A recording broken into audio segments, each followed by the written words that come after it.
All right, I have a list. Okay, let's go. Let's talk about. Is it the island list? Nah, well, no, it's not.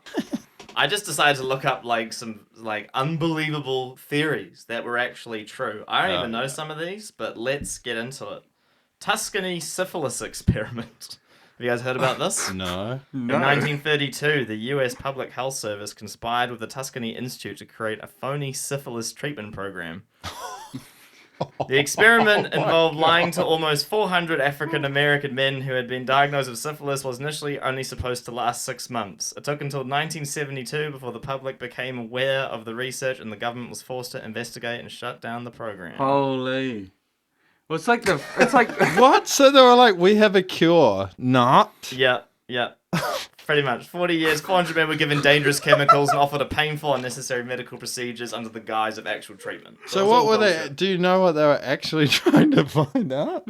Or they were just prodding these guys? A government panel deemed the study ethnically irresponsible. Lawsuit. It doesn't actually say why. Shit, eh? Yeah. Oh, was it? Everyone says it's bad, so yeah, we're sorry, it's bad. Was it just African Americans? I don't know. It's just off this website. I mean, who knows what's. There was happening. a weird time though, like that 60s 70s thing. Like people were just trying shit and seeing if it sticks. You know, it's like that MK Ultra shit. You know, where they give here we go. And that was like a proven. Bring out the sheet. They literally admitted. They literally admitted that they did it.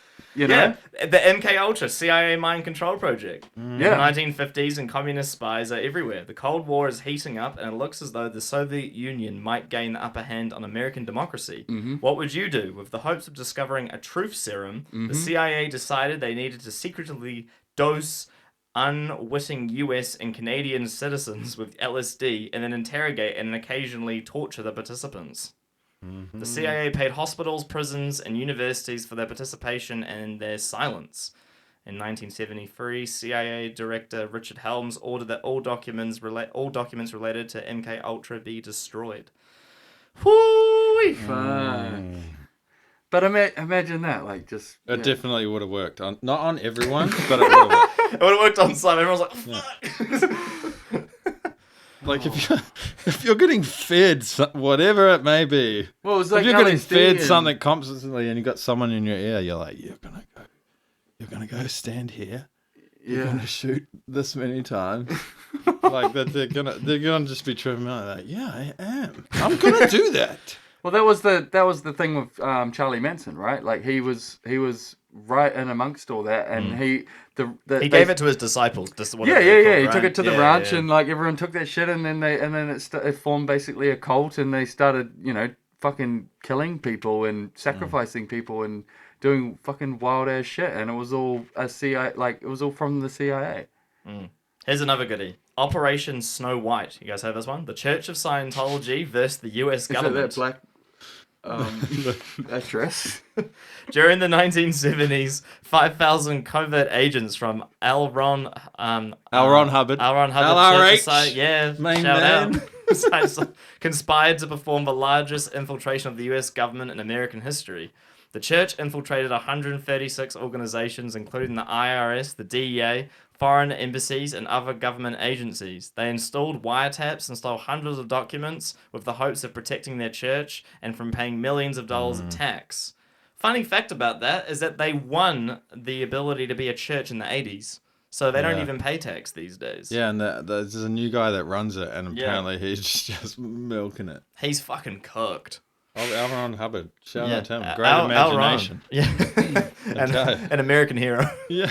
Well, for some, For some. If I wrote a Bible based off of Marvel, how many people would you have? But oh my god. The best thing about that is that South Park episode where they fucking they tell the story of Scientology, and then it's just got like blinking text like, this is what Scientologists actually believe. And it's just like all these fucking aliens and all this shit coming down to Earth and fucking everything up, basically.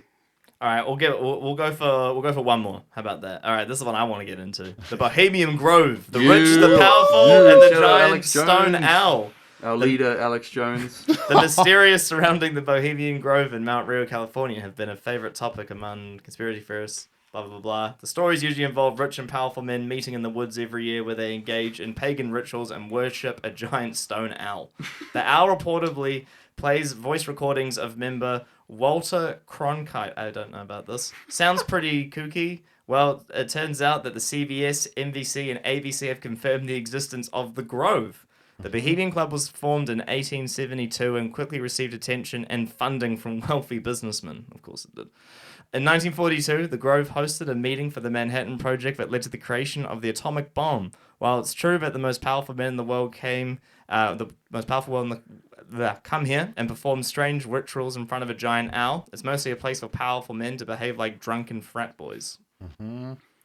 Well, if you have that much money and you're going to get into some weird shit. But like, look at everyone. Don't you kind of have to have that type of society if you've got that much money and, you know, you have to hang around with people who have the same wealth as you. Yeah. You just feel like the common person doesn't understand. Well, like the Skull and Crossbones Society, same thing. And it's been around for so long. Like, you're just not, and they're all rich. You're not going to be like, do I have to do this? You're going to be like, yeah, I'm fucking sacrificing people.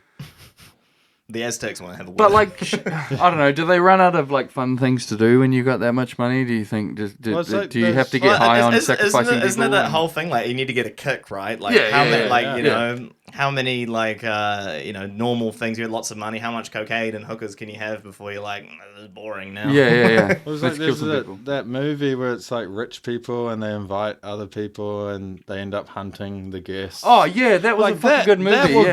That surely goes on. Like,